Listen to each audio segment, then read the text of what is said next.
Welcome to Shofuso Japanese House and Garden on Weekend Filler.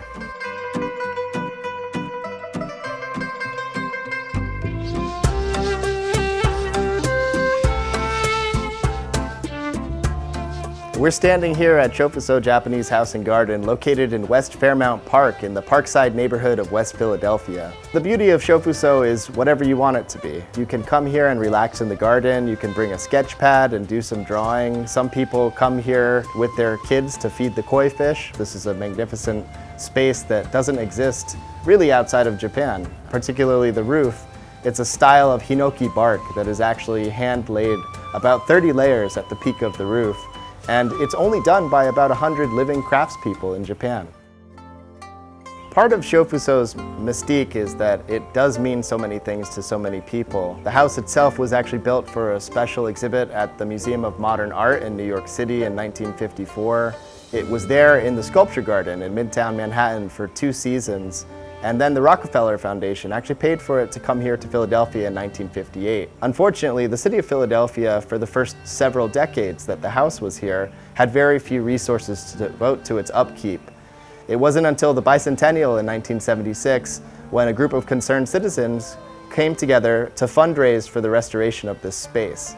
What makes this unique is that it was actually Nisei, or second-generation Japanese Americans, people of Japanese descent born in the United States, many of whom were actually incarcerated during World War II in the aftermath of Pearl Harbor. They became very involved in Shofuso, and so the story that we're telling through the special exhibit that's launching in August and will be up through the end of December is all about the Nisei legacy at Shofuso.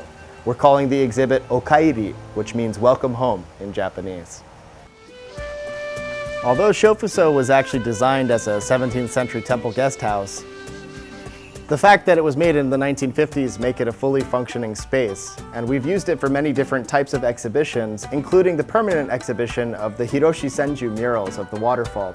It's an incredible site-based mural that was painted by the artist Senju when he came here to visit Philadelphia in 2007. He was so enamored with the sound of the waterfall in our pond garden that he decided to kind of recreate that within the walls of our space.